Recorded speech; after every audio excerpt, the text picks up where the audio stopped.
अंतःकरण असता पवित्र, सदाकाळ वाचावे श्री गुरुचरित्र.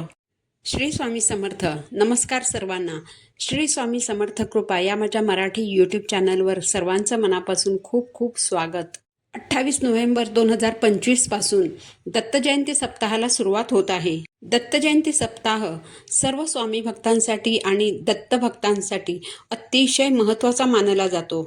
या सप्ताहामध्ये आपल्याला दत्तगुरूंची, स्वामी महाराजांची जेवढी जास्तीत जास्त सेवा करता येईल तेवढी जास्त सेवा आपल्याला करायची आहे.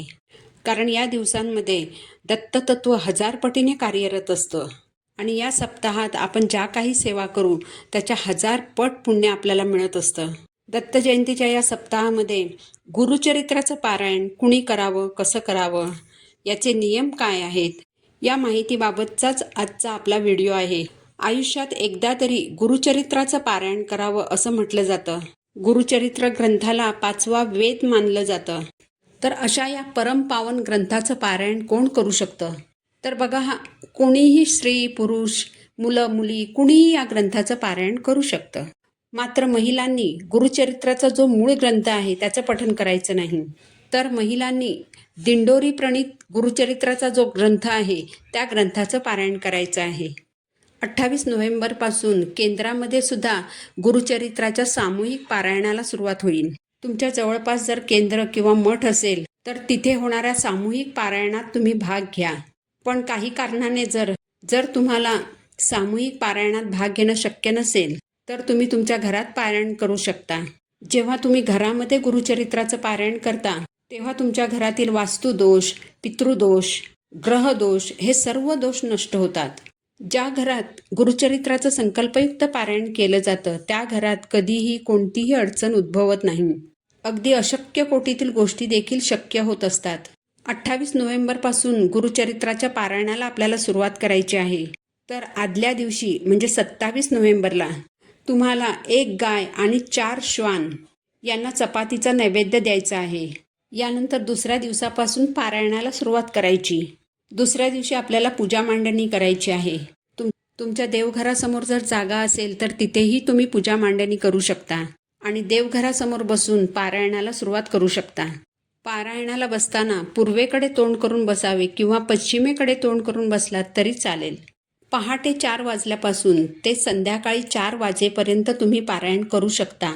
म्हणजेच गुरुचरित्राचं ग्रंथाचं वाचन करू शकता.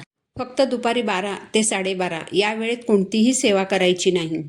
कारण 12 ते 12:30 ही दत्त महाराजांच्या भिक्षेची वेळ असते. यामुळे या वेळेत वाचन करायचं नाही.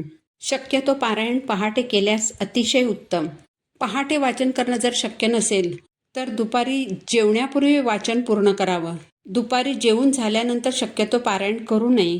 कारण झोप येण्याची आणि ढेकर येण्याची शक्यता असते. काळ्या रंगाचे कपडे परिधान करून पारायणाला बसू नये. याबरोबरच पारायण करताना कोणतीही चामड्याची वस्तू सोबत ठेवू नये. शक्यतोवर एकाच बैठकीत पारायण पूर्ण करण्याचा प्रयत्न करावा.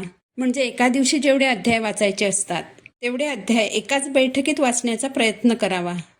पण जर काही कारणाने तुम्हाला उठावंच लागलं तर जो अध्याय तुम्ही वाचत असाल त्या अध्यायाचं वाचन पूर्ण करूनच उठायचं आहे. वाचत असलेला अध्याय अर्धवट सोडून उठू नये. ज्या महिलांची मासिक अडचण येणार असेल त्यांनी कृपया पारायणाला सुरुवातच करू नका. गुरुचरित्र या ग्रंथाचं पारायण एकदा सुरू केलं की ते अर्धवट सोडता येत नाही. ते कुणाकडून तरी पूर्ण करून घ्यावं लागतं. केंद्रात किंवा मठात ही अडचण येत नाही. कुणीतरी येऊन पारायण पूर्ण करून जातं. त्यामुळे मासिक अडचण येणार असेल, तसंच तुमच्या घराण्यात कोणी प्रेग्नंट असेल आणि पारायणाच्या दरम्यान डिलिव्हरीची वेळ असेल तरी देखील शक्यतो पारायणाला सुरुवात करू नका. ज्यांना गुडघ्यांचा किंवा कमरेचा त्रास असेल, ज्यांना पारायणासाठी खाली बसणे शक्य नसेल, अशा सर्वांनी खुर्चीवर बसून समोर टेबल ठेवून त्यावर ग्रंथ ठेवावा. त्यांनी अशा रीतीने पारायण केलं तरी चालणार आहे. आता झोपण्याबाबतचे काय नियम आहेत ते पाहूया. सगळ्यात पहिलं म्हणजे झोपण्यापूर्वी आपल्याला विष्णू सहस्रनामाचं पठण करायचं आहे. गुरुचरित्राचं पारायण सुरू केल्यापासून पारायण संपेपर्यंत रोज न चुकता आपल्याला विष्णू सहस्रनामाचं पठण हे करायचंच आहे. सप्ताह काळात आपल्याला गादीवर झोपायचं नाही, चटईवर झोपायचं आहे. चटईवर तुम्ही कितीही सतरंजा टाकू शकता आणि त्यावर झोपू शकता. जिथे पूजा मांडणी केलेली असेल शक्यतो तिथेच झोपायचं आहे. झोपताना तुम्ही डाव्या कुशीवर झोपायचे आहे. डाव्या कुशीवर झोपल्यामुळे काय होतं तर सप्ताह काळात दत्तगुरू जे संदेश तुम्हाला देतील ते संदेश तुमच्यापर्यंत लवकर पोहोचतात. आता जेवणाबाबतचे नियम जाणून घेऊया. सप्ताहाच्या काळात सात्विक भोजनच आपल्याला घ्यायचं आहे, कारण सात्विक भोजन केल्यामुळे ती सात्विकता आपल्या आचारात, विचारात, वागण्यात देखील उतरते. सप्ताह काळात एकच धान्य खायचं आहे. म्हणजे जर तुम्ही ज्वारीची भाकरी खाणार असाल तर 7 दिवस ज्वारीची भाकरी खायची आहे. जर तुम्ही चपाती खाणार असाल तर 7 दिवस चपाती खायची आहे. भाज्यांमध्ये तुम्ही भोपळा, बटाटा, डांगर, दोडकं, भेंडी, गिलकं, घेवड्याची भाजी या भाज्या खाऊ शकता. मेथी, पालक, शेपू ह्या भाज्याही तुम्ही खाऊ शकता. परंतु मेथी, पालक खाल्ल्याने ॲसिडिटी होते आणि शेपूची भाजी खाल्ल्याने ढेकर येतात. त्यामुळे या 3 भाज्या शक्यतो टाळायच्या आहेत. सप्ताह काळात कांदा, लसूण कडकडीत वर्ज्य आहे.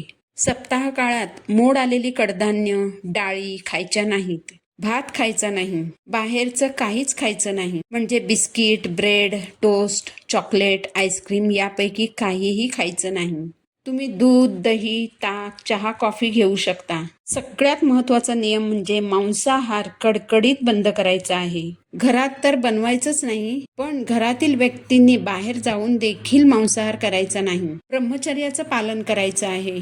सप्ताहाच्या या काळात परान्न वर्ज्य आहे. जर तुमचे पती पारायण करणार असतील तर ते तुमच्या हातचं जेवण जेवू शकतात. त्यांच्या आईने केलेलं जेवण जेवू शकतात.